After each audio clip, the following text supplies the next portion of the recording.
मुसलमान है।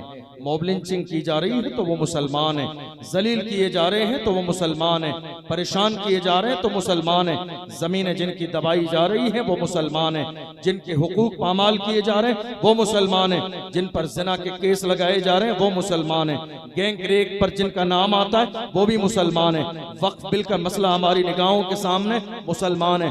मुल्क के कोने कोने में कोई ऐसा मौका खाली नहीं रहने दिया जाता है जहां मुसलमानों को जलील और रुस्वा किया जाए। ये किसी और की वजह से नहीं है, ये खुद मुसलमानों के आमाल हैं, बुरे आमाल, जिसकी बुनियाद पर मुसलमान आज इतनी जिल्लत और रुसवाई की जिंदगी गुजार रहे हैं।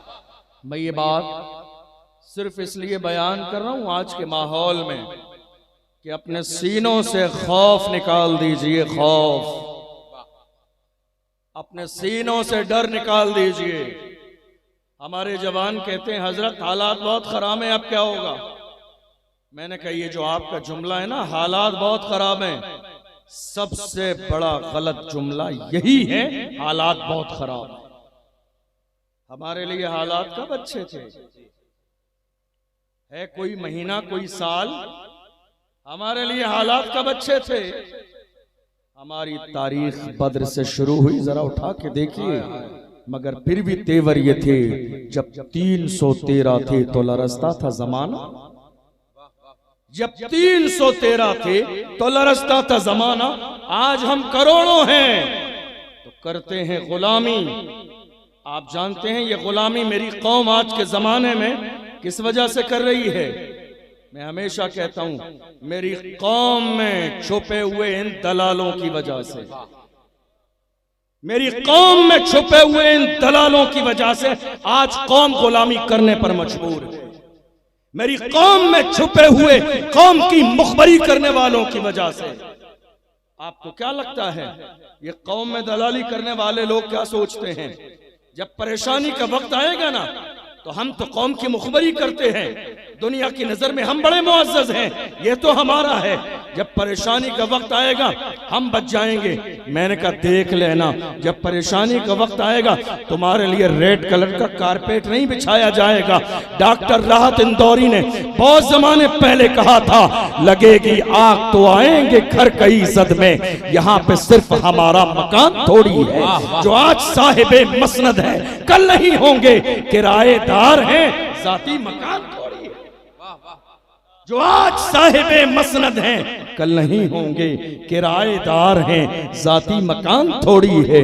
जो आज साहिबे मसनद हैं कल नहीं होंगे किराएदार हैं, जाती मकान थोड़ी है। सभी का खून है शामिल यहाँ की मिट्टी में, किसी के बाप का हिंदुस्तान थोड़ी है। जरूरत है इस बात की, जानिए तारीख को।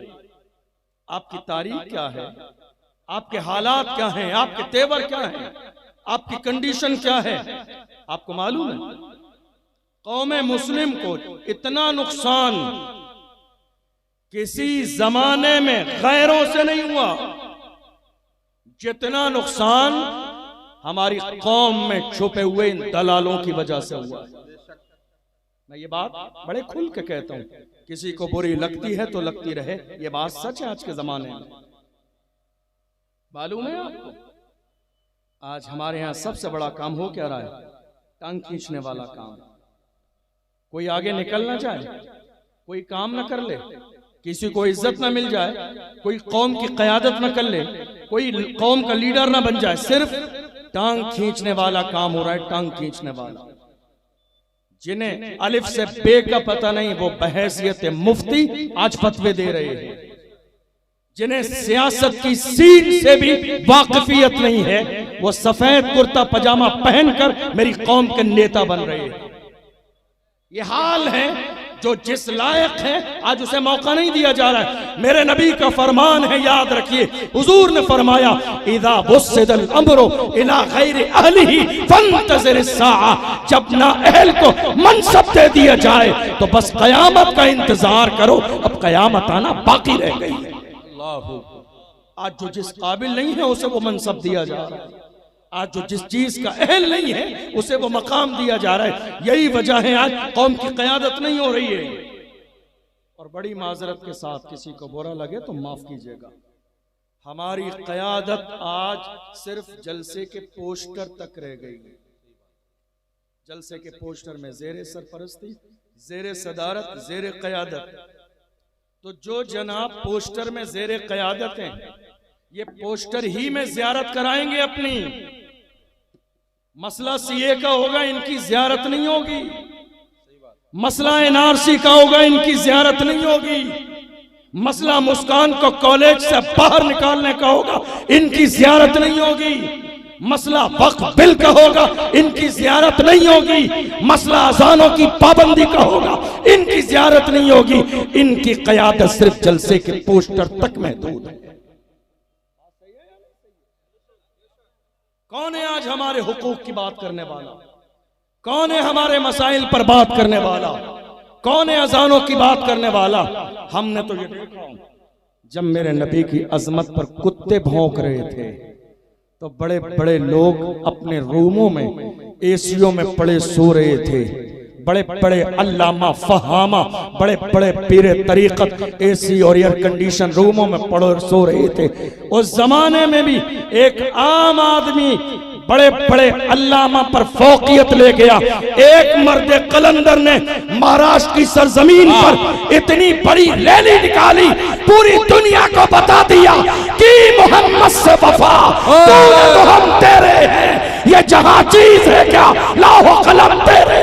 नारे तकबीर, नारे रिसालत, वाह वाह, हजरत जिंदाबाद। किसी ने कहा हमें समझ में नहीं आया। हमने कहा तुम ना समझो, तुम अपने दिमाग का इलाज कराओ जाके, तुम्हें समझ में आएगा भी नहीं, तुम्हें समझ में आएगा भी नहीं। हसद करने वालों को कभी किसी की अच्छाई समझ में आती नहीं है। बुराई करने वालों को कभी किसी की नेकी लगती नहीं है। आपको समझ में नहीं आएगा। आपको ये छोटा काम लग रहा है तो आइए जरा मैदान में। ये छोटा काम है तो मैदान में आइए, बात कीजिए, पता चल जाएगा। हम तो ये देख रहे हैं आज की तारीख में इस मुल्क में मसला कोई भी हो, बोलने वाला एक ही है। बोलने वाला मेरी बात से आप सहमत हैं? सहमत हैं आप? जरा कौन कौन सहमत है हाथ उठाइए। मसला इस मुल्क में कोई हो, बोलने वाला एक ही है। मसला सीए का हो, बोलने वाला एक ही है। मसला एनआरसी का हो, बोलने वाला एक ही है। मसला नामूस रिसालत का हो, बोलने वाला एक ही है। मसला बाज़ाब्ता पहलू खान का हो, बोलने वाला एक ही है। मसला नजीब का हो, बोलने वाला एक ही है। मसला आसिफा का हो, बोलने वाला एक ही है। मसला वक्फ बिल का हो, बोलने वाला एक ही है। पार्लियामेंट में बिल फाड़ देने वाला एक ही है, जिसके सर पर नक्शे नाले ने मुस्तफा की टोपी मौजूद है। मैं समझ गया जो मुस्तफा का वफादार होता है वो कौम का गद्दार कभी नहीं हो सकता। जो मुस्तफा का वफादार होता है वो कौम का गद्दार नहीं हो सकता है। जो मुस्तफा का वफादार हो सकता है। आप जानते हैं ये पेट में दर्द आज किसके है ज्यादा? ये पेट में दर्द किसके आज? ये आज पेट में दर्द किसके है? हमसे कहा जा रहा है हालात अच्छे नहीं हैं। हम तो बड़े खुल के कहते हैं जब तक रहेगी जान ये कहते रहेंगे हम। अल्लाह के रसूल का फरमान जिंदाबाद। तू क्या हमें मिटाएगा इस्लाम के दुश्मन, छाती पे चढ़ के बोलेंगे इस्लाम जिंदाबाद। ये डरने वाली कौम नहीं है। अपने सीनों से डर और खौफ निकालिए। अल्लाह का कुरान कहता है इदा जा अजलहुम ला यस्ताखिरून अस्साअत वला यस्तक़दिमून। अल्लाह ने मौत का वक्त मुकर्रर कर दिया है। न एक लम्हा पहले आएगी न एक लम्हा बाद में आएगी। मुसलमानों की शान ये है जब कलमा पढ़ने वाले कदम उठाते हैं तो उनका उठने वाला कदम या तो दुश्मन की छाती पे पड़ता है या फिर जन्नत की वादी पे पड़ता है। वाह वाह। दुनिया ने हर जमाने में ये कोशिश की है हमें डराया जाए, हमें दबाया जाए, मगर मुसलमानों ने क्या कहा? हम डरते हैं तो सिर्फ परवरदिगार से, हमारी पेशानी झुकती है तो सिर्फ मेरे रब के सामने, रब के अलावा हमारी पेशानी न आज तक झुकी है न कयामत तक झुक सकती है। आपको मालूम है, जब हिंदुस्तान में लोगों ने देखा कि एक मर्द कलंदर खड़ा हो गया कौम के लिए, और कमी कुछ भी नहीं है, ना उसकी जबान का कोई मुकाबला कर सकता है, ना उसके इल्म का मुकाबला कर सकता है, ना उसके तेवर का मुकाबला है, तो दुनिया ने ये महसूस कर लिया कि अनकरीब अब उम्मत मुस्लिमा इसकी लीडरशिप में खड़ी हो जाएगी। तो कहीं ऐसा ना हो क़यादत तैयार हो जाए, फौरन नारा लगा दिया गया नहीं गद्दार है ये पीटी में। अरे याद रखिएगा, सुनहरी जालियों के सामने खड़े होकर कलाम आला हजरत पढ़ने वाला गद्दार नहीं होता है, वो मर्द कलंदर जिसने सुनहरी जालियों के सामने जाके कहा उन्हें जाना उन्हें माना, न रखा खैर से काम, लिल्लाहिल हम्द में दुनिया से मुसलमान।